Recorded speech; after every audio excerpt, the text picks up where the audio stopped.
So just a quick reflection. This is my first Clare and Francis week, and certainly excited to be here. And just so, especially the students know, this doesn't happen in every college. Every college does not take the opportunity to reflect in the way that we do and that we ask you to reflect. I think it's critically important for a variety of ways, and you'll see some of them. Alexandria introduced Brother Michael, but just, want to orient you with something that has challenged me a great deal in my life and continues to challenge me. And it's a common piece of scripture, and it's the parable of the Good Samaritan.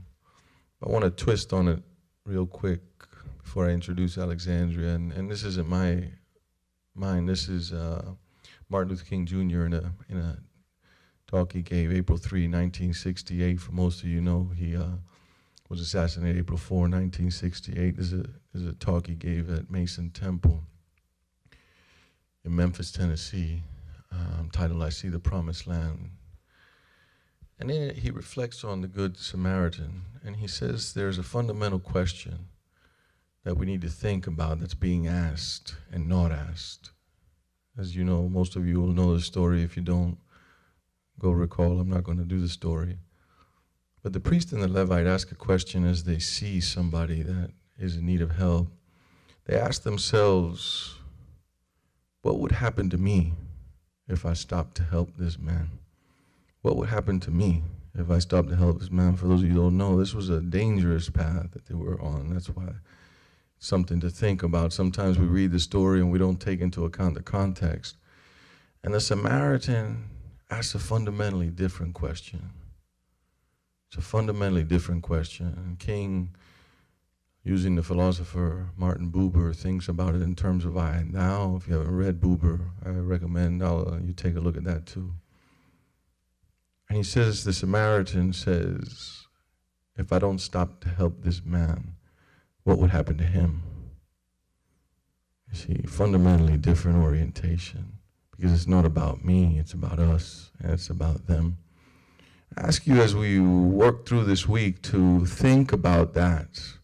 We talk a lot about students, especially in your generation for the students, and we talk about a me culture. I actually think, and I'm quite hopeful, that it's not a me culture, in fact. I think you're more inclined to serving the other. I think you're more attentive to listening to the other than some of us are. And I think you have a lot to teach us, so I'm hopeful that this week at least provides some opportunity for you to reflect on your commitments and the way you lived your spouse commitments in the world. Without further ado, I'll give it up to Alexandria so she can introduce our speaker. I'm really happy to introduce Brother Mike Ward, who's a Franciscan friar of the Sacred Heart Province. Brother Mike's been a friar for 21 years, and you can read all about his accomplishments and his education in the program. I met Brother Mike about 4 years ago when I started working with Franciscan pilgrimage programs, and I was assigned to intern with him on one of my very first pilgrimages. And he looked at me and he said, this is an all-boys pilgrimage, right? It's usually 40 high school boys, myself, and another friar. You think you can keep up with us? So I was like, what? I felt like I was infiltrating some kind of closed secret society. Brother Mike and Father John had been working with this particular group for a number of years, and they had their pattern and ways of doing things, as did all the male chaperones who accompanied them. There was always a lot of yelling, fist pumping, howling, roughhousing. And as the mother of 2 daughters, this was a whole new world for me. So to say it was kind of a little bit of a rough introduction and a little bit intimidating was a bit of an understatement. Brother Mike also has a way of doing pilgrimage, and my interning along with him wasn't going to change it in any way. So I prepared my very first lecture. I had all my notes in my little red notebook, and after a few minutes, one of the young men starts yelling, "Can't hear you, speak up!" And in case you haven't noticed, I'm a little challenged in the height department. And all of these guys are towering over and around me. And before I start to speak louder, Brother Mike looks at them and says, "She's not going to speak up. You need to shut up." Again, a little out of my comfort zone. I'm not used to this. And whenever I started speaking from that moment on, he said to the young men, "She's not raising your voice. You need to silence yours." So that was about as generous as the praise got, though. And I really thought that was going to be my last pilgrimage with him. So when we met up about 10 months later, he nearly knocked me over and said, "You're in for next year. You really calm everybody down." That's not something those of you who know me know what people would say about me. He said, "You're organized." Again, it's not something that I look to be. So I was a little floored. Brother Mike works very hard at pilgrimage, and he takes it very seriously. And I have to bite my tongue and roll my eyes a lot behind his back. He has very high expectations of himself and how pilgrimage runs. And when things don't go according to the Brother Michael Ward plan, he can get very upset and starts venting. He doesn't yell, he just becomes very animated, excited, and annoyed. I've often found myself in the firing line of that as we're walking around Rome or Assisi. The first time it happened, he discovered he had left his cell phone on a bus 20 minutes after the bus had left. So I was like a deer in the headlights getting the brunt of this. I didn't know how to react. I didn't know how he's going to behave. The last time it happened was this past spring. He had lost his last euro coin that he was going to spend using the bathroom, because you need to pay to go to the bathroom there. He went bonkers. He was rather ungracious when I offered him one of mine, but I didn't interrupt. It wouldn't have mattered if I'd said anything, because he can't hear anyway. And I just started rolling it. I have learned with Brother Mike how to bide my time. When he goes off on one of these rants, he gets very guilty at the end, rather sheepish, and he starts apologizing. And this is about when he's at his most vulnerable and I go in for the kill. I mentioned how nice it would be to have an espresso right about now. Marches straight to the nearest cafe, gets me an espresso, gets me a gelato, gets me whatever I want. And so whenever I have this craving for coffee, I kind of figure I know how to get him. It works every time. So what is really I'm getting to is, in many ways, Brother Mike makes me think of what it would have been like to be with someone like Francis. He's very intense. He's a risk taker. He's bewildering and a little tone deaf, but he's very focused.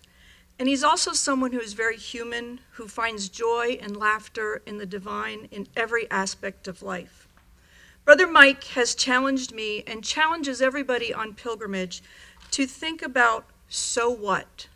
Not only on pilgrimage, not only just about the lives of Francis and Clare, but in every aspect of your own life. Because so what is Brother Mike's way of taking the Franciscan intellectual tradition with all of its sophistication and beautiful and lofty theology and making it practical and applicable to our everyday lives. What does it mean for us? How does it affect us? What are we being asked to do in our lives? I have to admit, because of Brother Mike, I'm very nervous about being a pilgrimage leader. But because of Brother Mike, I'm also a better pilgrimage leader. So without further ado, it's with great delight that I invite Brother Mike to talk to us about the Franciscan hospitality. Thank you. Thank you. Dr. Egler focused a lot on the Franciscan pilgrimage program. Has anybody here been on pilgrimage yet? Have you done that? Oh, great. Oh, these are great. Who is planning on going on pilgrimage, hopefully, or thinking about it? I hope everybody's hands goes up, all right? It's really a great opportunity. But also, what I currently do is I'm a campus minister at Louisiana Tech University. And at Louisiana Tech, we work with St. Thomas Aquinas Church down in the left-hand corner. And then up above is our student center that is 50 years old. The church is 75 years old. And we have this organization called the Association of Catholic Tech Students, and that is our Catholic group on campus. We have the same status of a fraternity or sorority, and so we get free use of the university facilities at Louisiana Tech, which is mostly an engineering school. So most of the students I deal with are very linear thinking, and very causal, which is so not me, because I kind of go like this all the time. So I drive a lot of them crazy. But I learned that an engineer is more than somebody who drives a train. That's what I thought before I went to Louisiana Tech.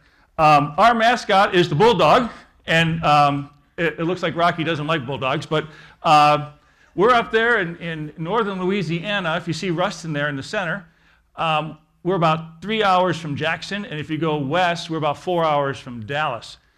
You might be familiar with these guys. Everybody know Duck Dynasty? Raise your hand, you know Duck Dynasty? They're our next door neighbors, okay? So even though that show is scripted, that's the type of person that our parishioners are like, pretty much like that. Not all of them have the beards, but that's pretty much what they are. So that's a little bit of an introduction of what I do now. I'm from Cleveland, Ohio. That's my hometown. I'm not from the South, as you can tell by my accent, but I love living there, and I have to admit, when it's 60 degrees, I am really cold. I've gotten really weak blood on that point. But be that as it's made, I was very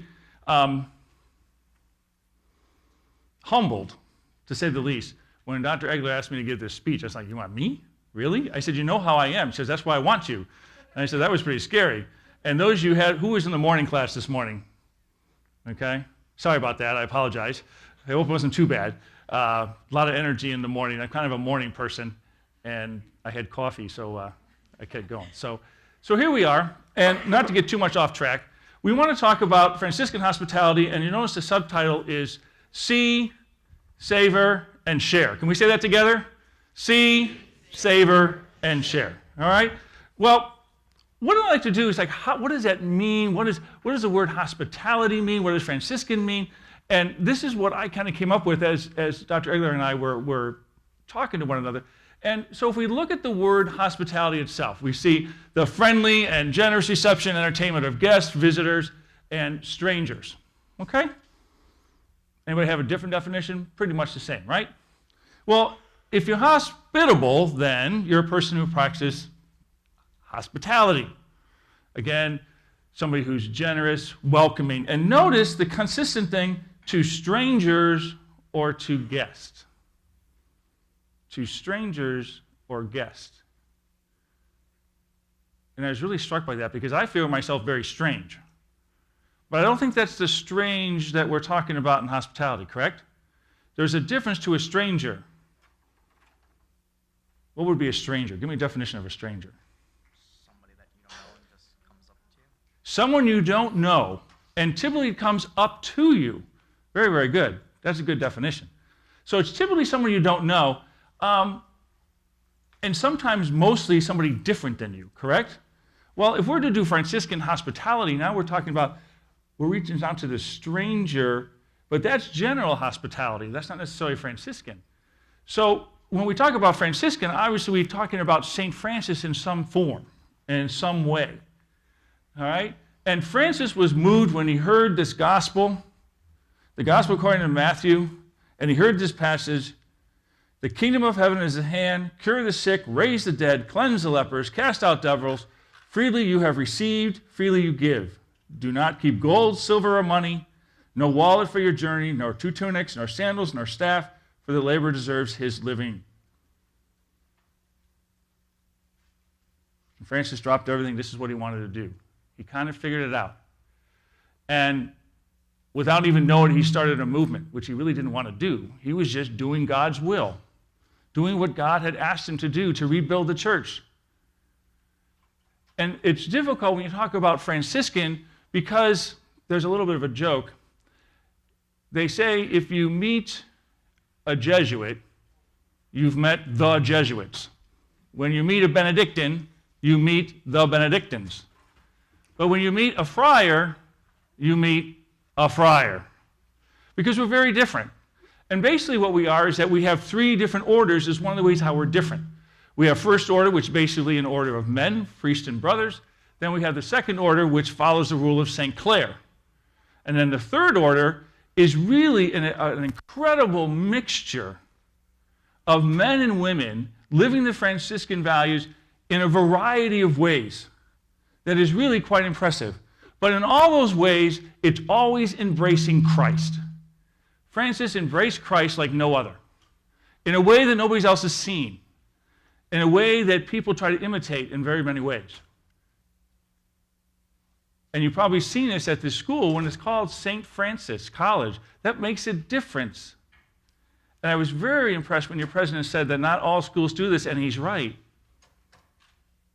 He's absolutely right on that. So hopefully we can take advantage of this. So if we're centered on Christ, obviously it's biblically based.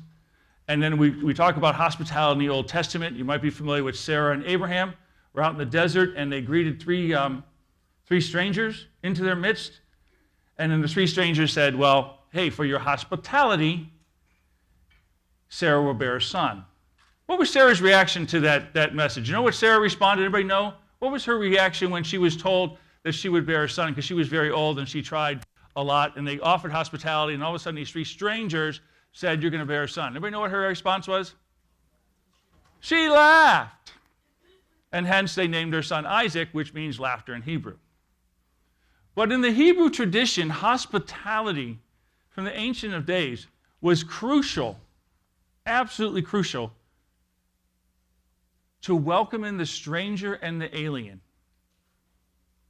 to offer a sense of hospitality and yourself. And then we go to hospitality in the New Testament, where Jesus says, I was hungry and you gave me something to eat. I was thirsty and you gave me something to drink. I was a stranger and you invited me in. I needed clothes and you clothed me. I was sick and you looked after me. I was in prison and you came to visit me. And Peter tells us, above all, hold unfailing your love for one another, since love covers a multitude of sins. Practice hospitality ungrudgingly to one another. Ungrudgingly to one another. Taking care of the stranger and the alien. And so how do we put a Franciscan spin on this? Well, there's a variety of ways. First of all, you notice there's 3 knots in my cord, correct? Poverty, chastity, and obedience. Some people jokingly say, no money, no honey, no out after 8, okay? I hate saying that, but everybody always laughs, okay? But at least it gets you what's going on here, okay?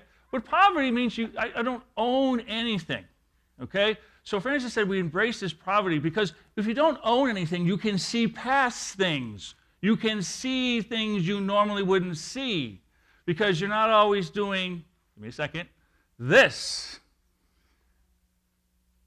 Because you're not always looking at our things if you don't owe things.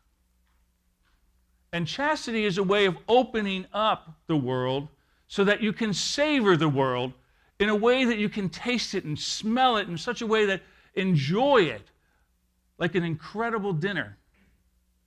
When I was coming here to New York, I asked Dr. Egler, I said, can we go to Union Square Cafe? I guess it's no longer here. It's gone. 30 years ago, I went there and had my very first tuna steak at Union Square Cafe, and I can still taste it. It was so good, I was speechless.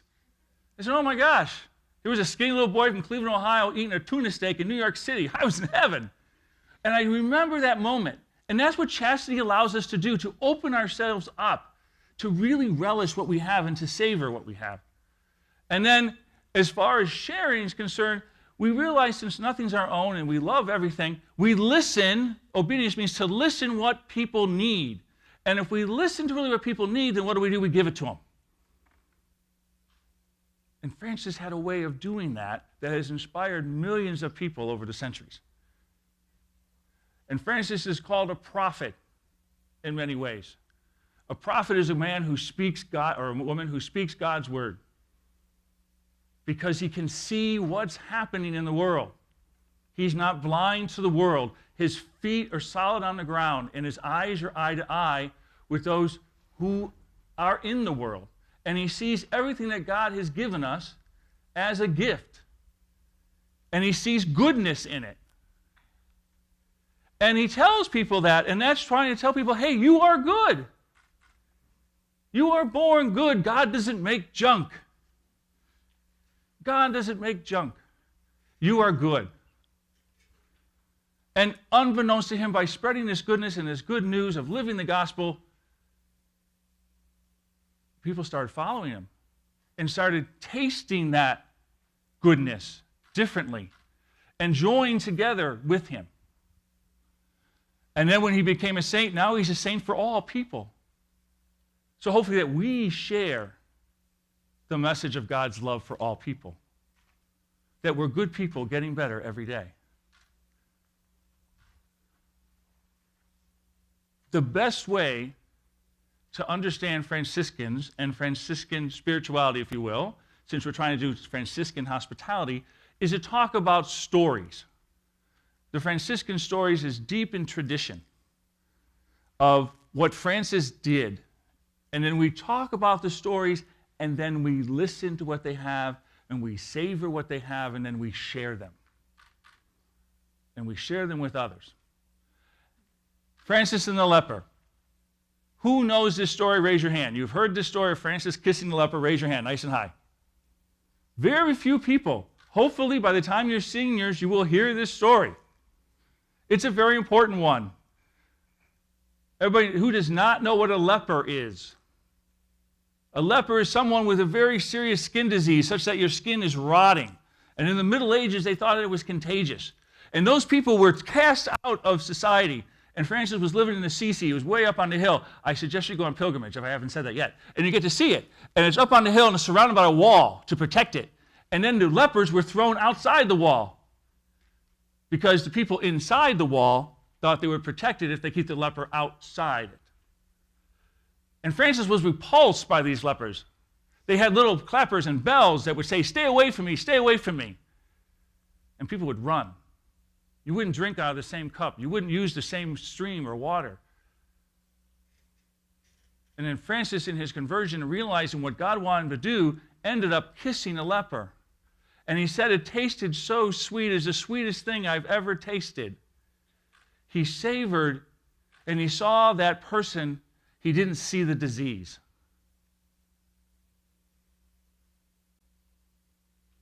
Some people say like a leper might look like they're dead, but they're very much living people. So much different than how we've done The Walking Dead. Who knows The Walking Dead, that show? Okay? Unfortunately, that has, just marred our imagination in such a way that we even mock it. But Francis he kissed that leper, and then started a movement to reach out to lepers, being with them, living with them. His brothers lived in a leper colony. You'll see that when you go on pilgrimage with us. They're there with them. They didn't go home to their nice mansions and minister to the leper. They tasted things with them. They savored their life, and they shared their goodness because they saw what was happening. The second story, Wolf of Gubbio. Who knows this story? Raise your hand. The Wolf of Gubbio. One person. Okay, we got to get these stories. All right. The Wolf of Gubbio. Oh, this is at Gubbio, by the way. This is the high school group that Dr. Egler was talking about. These are the 40 boys, well, one group of 40 boys that we went to Gubbio, and it was in it was April, and the temperature dropped to like 50 degrees. It was freezing. These guys are from California. That's why they look so cold. They look happy there. They weren't happy to be standing there in the cold weather. But Gubbio is a very medieval town, and Francis came upon the town, and the townspeople were complaining to Francis about this wolf who was terrorizing their town, who was eating their kids, and just terrorizing the whole town, and they were going out to kill the beast. Like Beauty and the Beast, they're all rousing up, kill the beast, kill the beast. And Francis said, whoa, what's going on? So Francis heard what they had to say, and they wanted to kill one of God's creatures, and Francis said, there's got to be a better way. We can do something different here. So he spoke to the wolf, if you will, and he found out that the wolf was hungry because for whatever reason, its food supply in the forest was depleted. And so the wolf needed food. Francis saw the situation. He talked to the wolf. He savored his situation. And then he was able to share a solution. So he went to the townsfolk. And he said, hey, the wolf is hungry because the forest is bare for whatever reason. And so they said, let's cut a deal. Let's negotiate. What if the wolf takes care of your town, and in response, you feed the wolf? What an incredible way to share hospitality, right? What was once considered evil, the enemy, just by sitting down and talking to it, found that the needs can be met, and both parties be satisfied. It's the results of what Franciscan hospitality can do. Oh, I don't think Rocky likes wolves. Okay, so the last story, miracle of the grapes. Who knows this one? Raise your hand. One person. There we go. We're betting 1,000 here. All right? All right, miracle of the grapes. Francis was ill most of his life, and he wanted to take some time out of this place called La Foresta, which you'll see on pilgrimage if you go, if I haven't mentioned that already. So I really highly recommend it. It's a really good trip. So Francis was ill and was seeking a chance to rest and relax at La Foresta. Well, word got out. By this time, he was pretty famous throughout the town, among that area of Italy at the time. So hundreds of people came. Unfortunately, there was a vineyard that the priest owned, and that was basically his livelihood. And when the people came to see Francis, they didn't pay too much attention to the vineyard. So the grapes were destroyed, the vines were destroyed, and the priest was like, Francis, what's going on here? Francis saw again what happened. The priest was very hospitable in letting Francis stay there. Stay there and savor the time there and enjoy his time with them. And then, unfortunately, there was negative consequences for the priest. But Francis says, you know what? When you're hospitable like you are, there are consequences for that, and they're good ones. And consequently, the next year's harvest was one of the best that the priest had ever received. So hospitality is a two-way street, as we see too in the Franciscan tradition. It's a two-way street that when you're hospitable, blessings in return. But all we do, we need to see it. We'll be able to taste it and savor it. And then we'll be able to share it, in other words, give it away, because we don't own it. And what happens with these stories then, hopefully your religious imagination, in order to see God in all things, kicks in. And this is when we have the, there was a little advertising, by the way. If anybody's interested in being a friar, just come see me.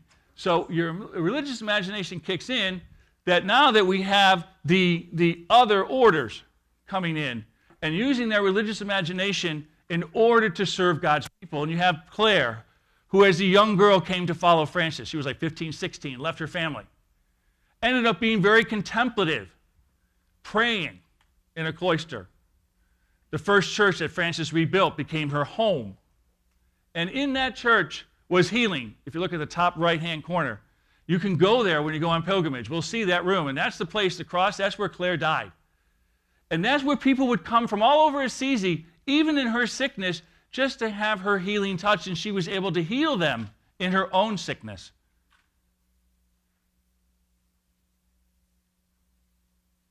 And we have healing services there now too, for whatever ails you. And that idea of hospitality, if you will, you notice the word hospital comes in. In the Franciscan tradition in the Middle Ages, Elizabeth the Hungry and Angela Foligno, a number of women started hospitals.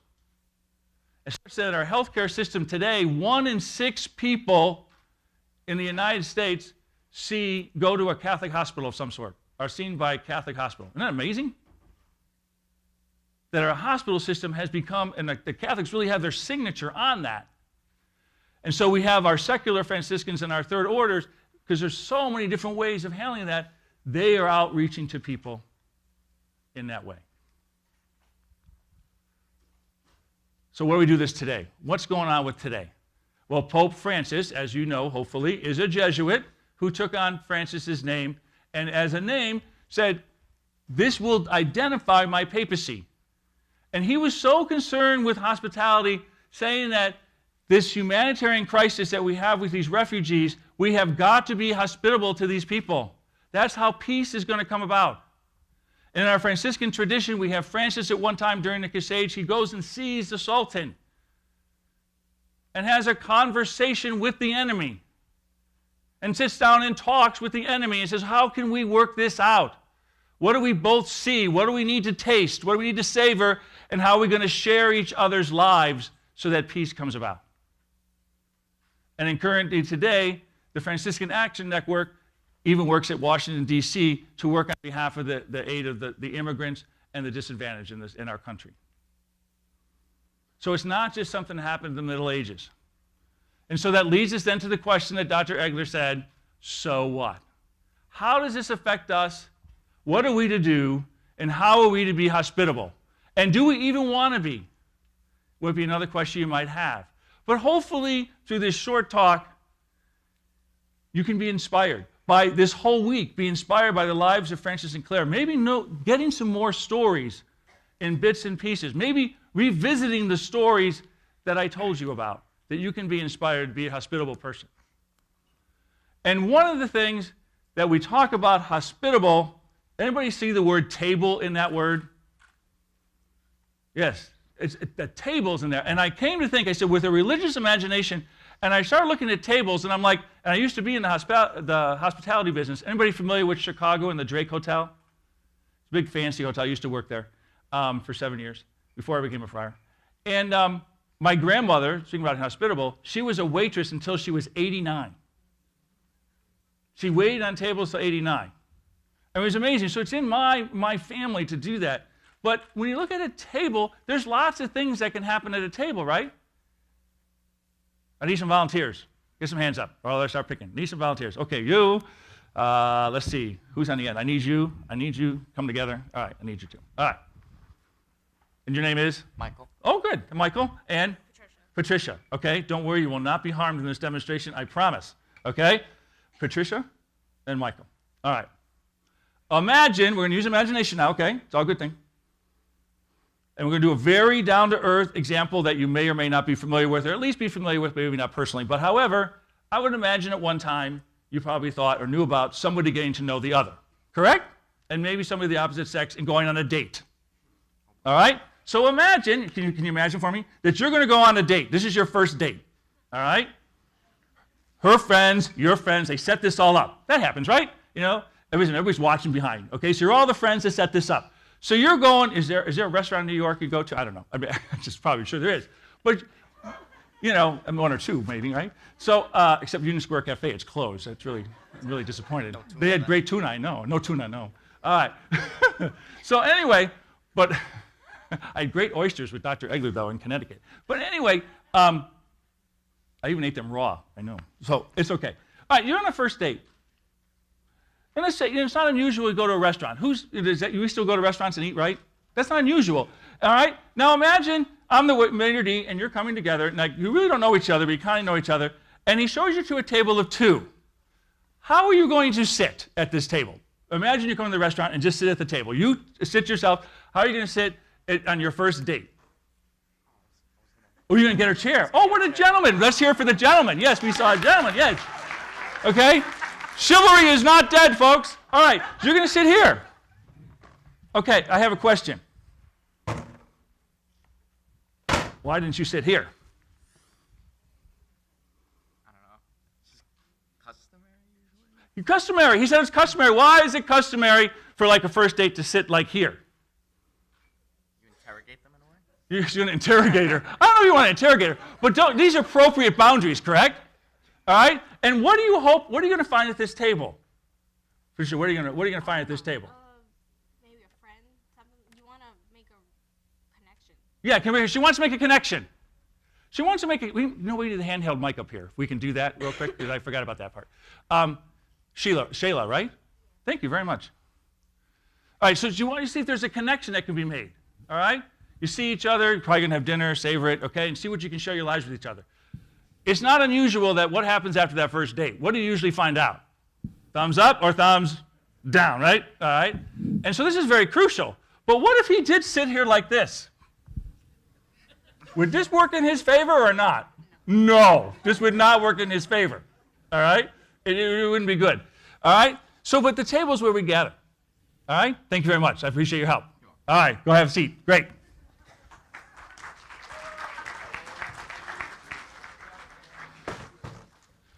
All right, let's see. I can't remember your name, but would you come up and be a volunteer? I'd really appreciate it. Okay. And would you help us out? Help us out. Great. Don't worry, I won't hurt you, I promise. Dr. Egler, have I ever hurt a student? The answer is no. Okay, so, all right, you two are friends, okay? You're good friends, and you're going out to dinner. They'll show you to a table. You can arrange you go to this table. You can arrange the chairs however you want. You're good friends. How are you going to sit?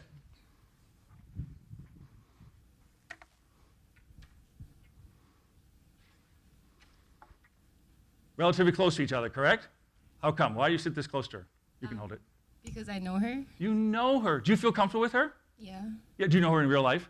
No. No. It's really good actors, right? All right. But you know her, so you're going to sit here with her, okay?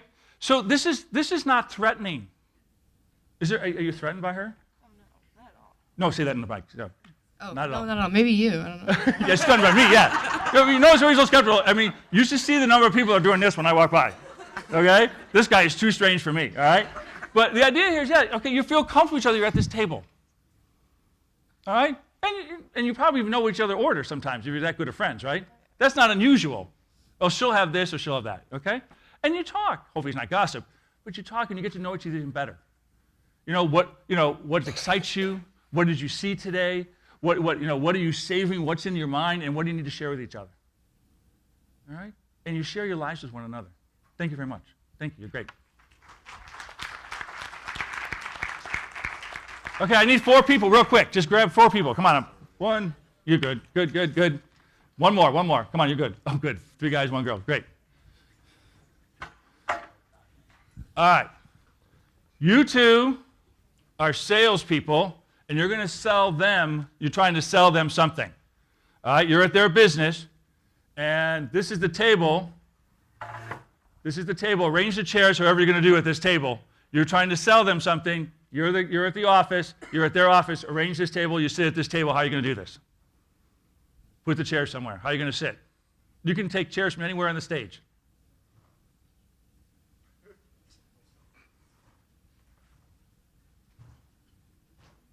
Now, you really don't know these guys. So there's 2. You might want to get another chair, just saying. No, one of them can stand. It's fine. One of them can stand? All right, good. And you guys are going to sit here. So it's not unusual, we'll pass this around. In this situation, of course, they want something, okay? They're going to make the other people feel comfortable, all right? And then they're going to listen to them a lot to find out what their needs are, to see if they can sell, their product can satisfy those needs. How come you didn't sit right next to him? Because that would be weird. Oh, put it in the microphone. That would be weird. Okay, why weird? Just explain weird. Why would that be weird? Because I don't know him, and I'm professional, not There you go. his friend. Right, appropriate boundaries, right? You're not his friend. It's an appropriate relationship with them. All right, what about the businessmen? What is your reaction? What is your kind of initial stance? Take the mic and then, going in. What is your mindset?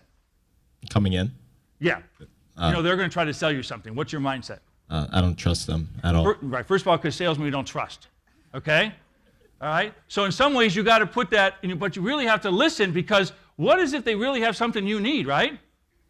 So although that distrust is almost immediate, you at least have to put that aside a little bit, because they really might be able to help you, correct? And if you can't get rid of that unwillingness to trust them, you could be hurting your business. And of course, we all know it's all about the bottom line, right? If you don't make money, I'm kidding. All right? All right. So good. All right. So how are you feeling right now? Pretty chill. Pretty chill. He's feeling pretty chill. All right? Do you feel like you're in control in this situation? No. So as the salesman, you don't feel like, imagine they're salesmen and you're the business owner. You don't feel like you're in control? I feel in control, yeah. Yeah. Why? Because what you just said. What I just said. I'm like the businessman. But I want to hear it in your words. Well, you said that like I'm the businessman. This is my firm. Yeah, So I do what they're I on want. your turf. So I do what I want, basically. Yeah, they're on your turf, okay? All right, excellent. Now the salesman, your name is? Take the microphone. What's your initial feeling of being a salesman and going into this business? I guess maybe nervous in a way. It's like I want to try my best pitch, so they could buy what I want to sell. Do you want to rip him off? If I'm a bad salesman, maybe. Yeah, but you're a good salesman. Okay. Do you want to rip him off? No. Because that doesn't help anybody, does it? Nope. It doesn't help anybody. All right? So we gather at the table to find out what each other's needs are, and we see what's there. You might go on a tour of the business. All right? This is everyday living. Thank you very much. You guys are great. And girls too. You're great. All right. Where's Shayla go? There you are. Okay. Now, those are everyday situations. But when I saw the word hospitable, and I saw that word table, I realized there's a number of different tables, right? Now, we tried. The only request I had was that give me a number of different tables, a 4-legged table, a 3-legged table, a 1-pedestal table, a 2-pedestal table, which are difficult to find. So I Googled, some and found these. Now, with a religious imagination as Francis had, he was able to see God in all things. And by able to see God in all things, he was able to see the good in all things and in all people. A table with 4 legs. How many Gospels are there? 4. Matthew, Mark, Luke, and John.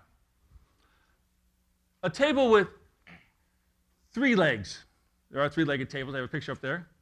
3 legs. Father, Son, and Holy Spirit. A table with 2 legs.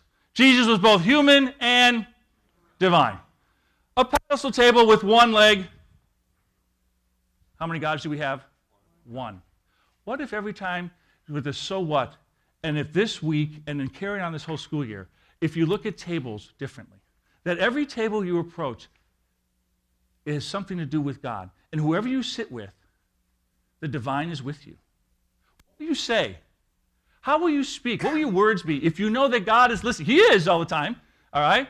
But if you constantly make an effort that every table you sit at, a 4-legged table is the Gospels, a single pedestal table, 1 God, 2, Jesus both human and divine, a 3-legged table, Father, Son, and Holy Spirit. What will you see at that table? Will you see differently? What will you taste and savor at that table, and what will you share? Tables are everywhere. They're in our homes. They're in the school. They're in businesses. And they're in our churches. Francis was able to see the world with this religious imagination that, although not an altar, like we see in our churches, we do sacrifice. And we do have community around these tables. So with this religious imagination and this desire to be hospitable, we gather around the table together as Franciscans.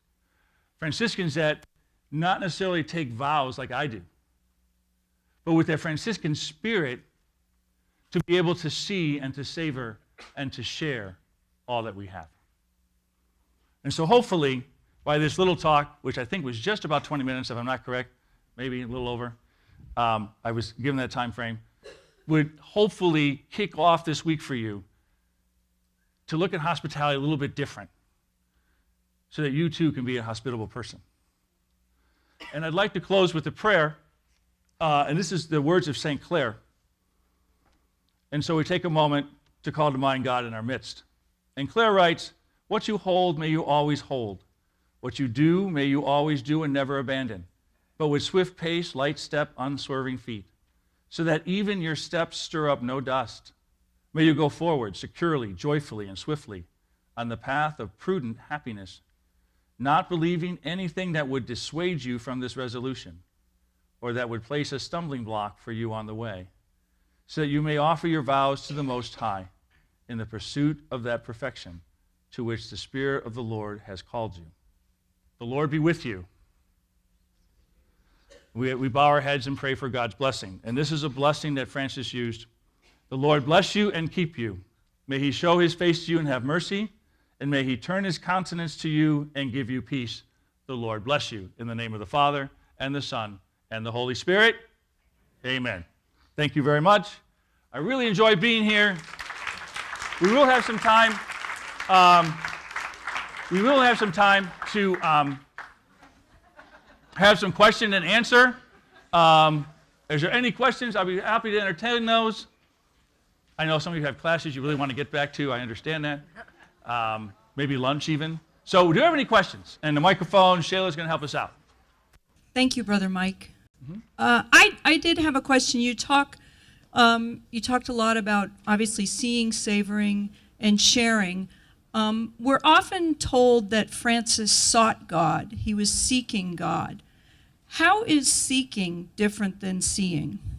Did we hear that? How seeking different? You know the song, "Seek ye first the kingdom of God." And when I was reflecting on this, and then on the stories of Francis, and particularly hospitality, it's that the hospitality, the person comes to you.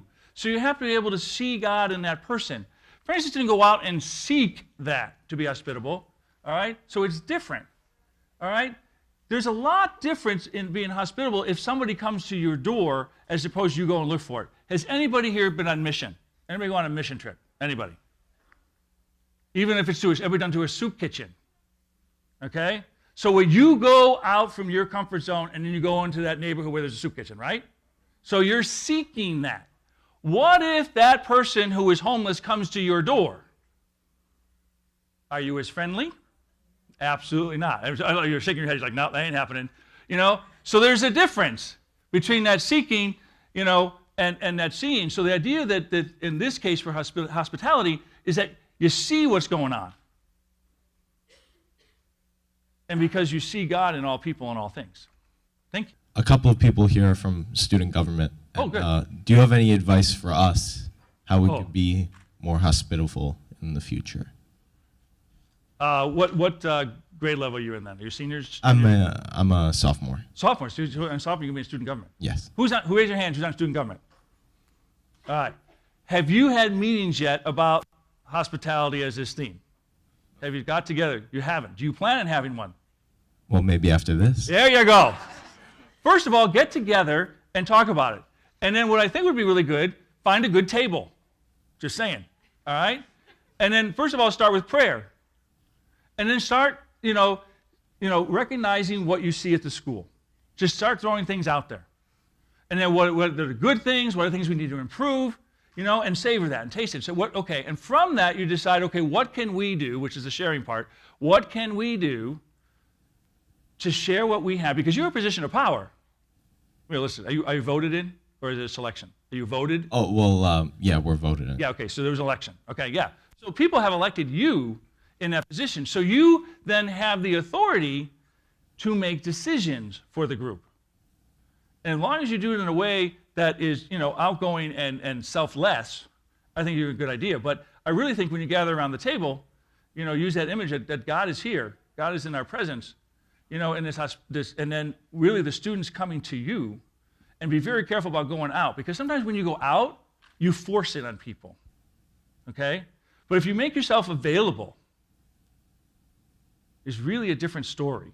It's like, you go to the soup kitchen and then you go home, but if the homeless person comes to your door, ouch. You gonna let them in? I doubt it. So you might want to phrase the question that way in your meeting. Talk about, okay, what do we do that the students are coming here? What are the needs of the students that we have?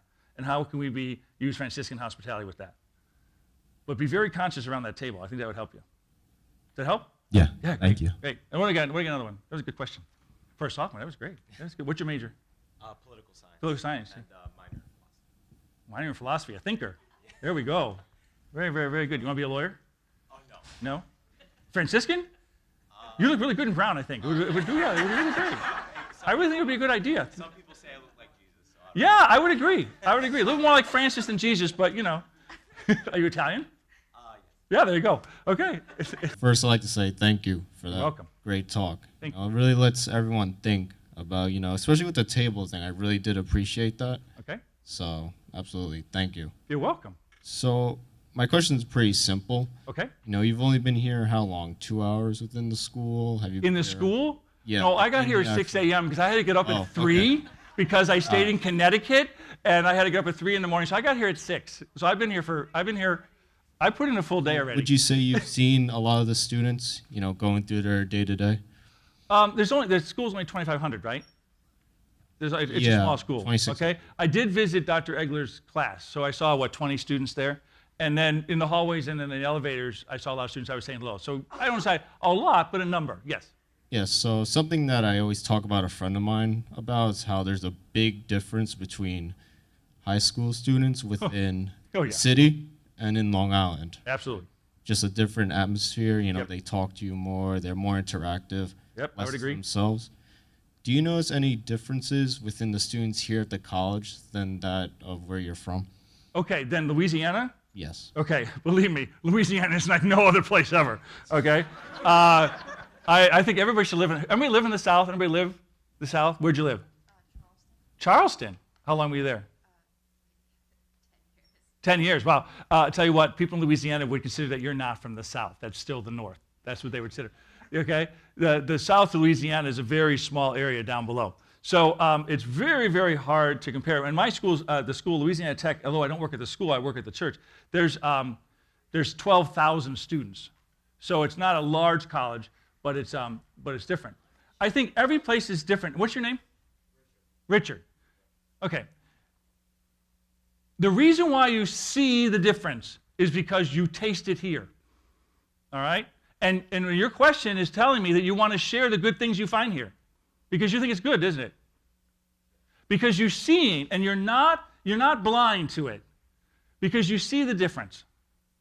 And you're involved, and it sounds like you're involved. That's let us get. You in sports here too? Okay, you're involved. Very good. All right. Yes, I think every place I go there is a difference. One of the things that really struck me here was the amount of Franciscan images covering the walls. I think you can thank a person for that. I think I was at some of those places when that photograph was being taken. I might have been. I don't know. But I was like, whoa, look at this. And I was inspired to do that at my home when I go back, to have more Franciscan images to see. And so I guess the challenge there would be, if, this might be good too, for the student government, you are surrounded by Franciscan murals and images, modern, ancient, combination of the two. Why not enjoy those? Find out what stories those are. Maybe like have a game or a scavenger hunt to find those different murals throughout the school and the pictures and where they're from and have stories attached to it. That might be a bad idea. Like scavenger hunts? Our kids do scavenger hunts all the time. They love seeking and finding. I don't know. You know, because who's seen all the artwork around there? Have you paid attention? Do you know where it is? You know? I find that very inspiring because a lot of the murals, especially out here, those are tell the stories of Francis. So that's what struck me about the school itself, and I think that kind of thing when you see the difference in the people. Because the school is very intentional on what it's doing. And you wouldn't come here, you all wouldn't come here, y'all, okay, where I'm from. So y'all wouldn't come here if when you walked in those doors you didn't feel something different as opposed to go somewhere else. Did you look at other colleges before you came here? Yeah, how come you didn't go there? Now granted, there's money involved and extra, but if you didn't feel comfortable walking these doors, you wouldn't come here. Exactly. I see that all the time, even at a larger school at Louisiana Tech. And sometimes at Louisiana Tech, it's when they come to our campus ministry center and they say, whoa, you got a very active Catholic center. There's only one Catholic church in town. The town is 12,000 people, okay? When school's in session, we double the population of the town. There are 300 Catholics in town. There's one Catholic church. There are 70 Baptist church, okay? In a town of 11,000, 12,000, okay? So when the students come to town, we triple the number of Catholics that come into town. All right? So we have a campus ministry program that has about 100 kids that come in and out every single day because they're from southern Louisiana, which is basically your Catholic. And then where we're at, we're in the heart of the Bible Belt, and it's mostly Southern Baptist. So this is a safe refuge for them. And they feel comfortable. A lot of people will feel comfortable. There's something about the place you go that's going to put you there, and that's going to define you because those same kind of people, like attracts like. So I think that's probably what you're feeling, and I think it's good that you share that. How many here from New York? There you go. All right. Brooklyn. Oh, sorry. How about Manhattan? Ooh, sorry. So it's great. I had no idea what this would look like and what it was going to be like, because then I got stuck in Connecticut and had to get up at 3 in the morning. But other than that, just kidding. So it's really good. But I'm really appreciated to be here.